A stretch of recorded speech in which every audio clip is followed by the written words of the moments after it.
What do you think happened in the first matchup? It kind of looks like he was running and he got lucky when he planted his feet. I think I was coming in a little carelessly. I don't want to say that he got lucky. I think he got lucky that they stopped the fight. I think he felt really lucky. I think that he was really relieved. I think that's what he got all teared up about, and and those guys, I don't know. I just think that they were a little over celebrative, if you will.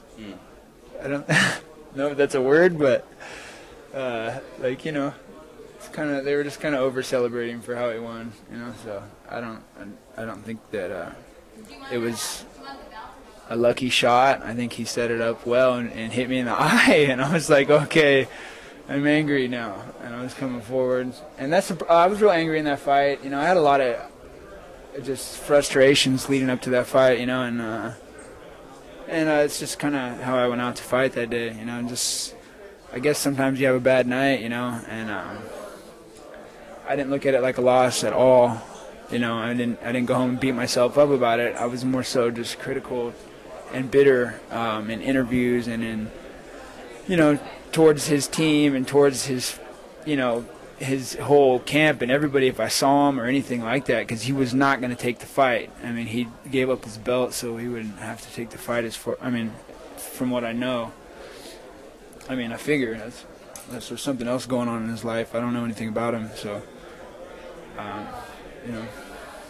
Nick, you knocked out Scott Smith, Robbie Lawler, and Frank Shamrock by using really amazing ring generalship and moving your head, kind of like making yourself a target, and then counterpunching, reacting to their moves. It was really, really excellent work.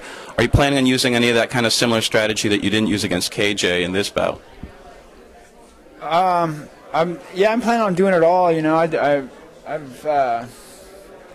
I've just gotten a lot better, since then. I've had a lot. I've learned a lot of things about a lot of different people and the way a lot of different people fight, and a lot about direction, moving forwards and side to side, and I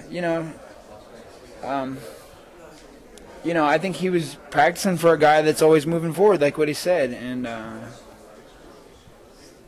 it's just, it was a long time ago. Do you think his stand-up is overrated at all? No, I think that's a strong point. So he's really got to push that. That's all he's got. So he's really got to push that.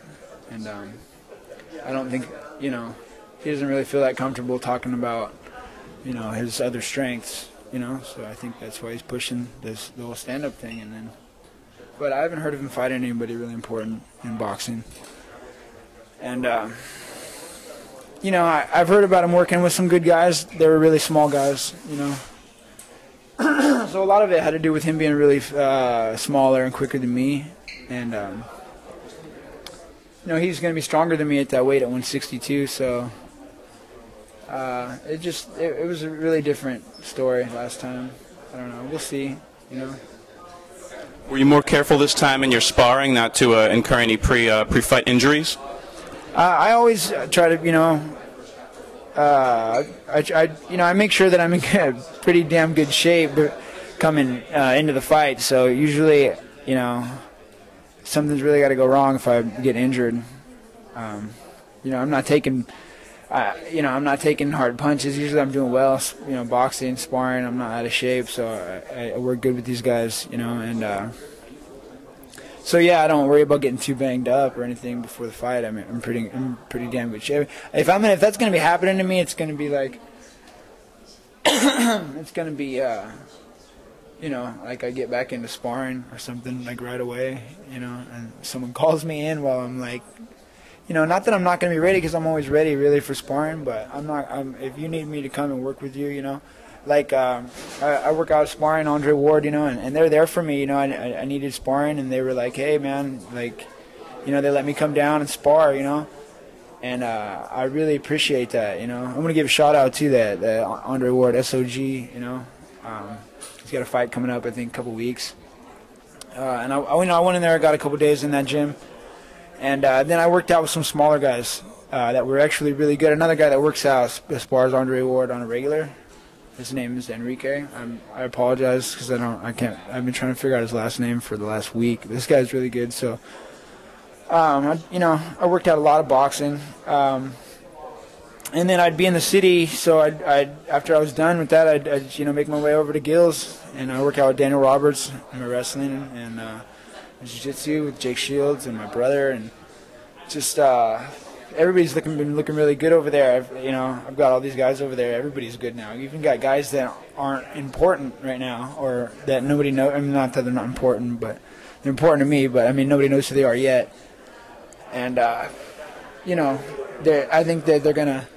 They're gonna see soon. They're gonna see some guys. I got some guys coming out of Lodi, and Gilbert's got some guys coming out of his place. Daniel Roberts is looking really good, and I just had a lot of new training partners, a lot of really good guys. I've been wrestling a lot with I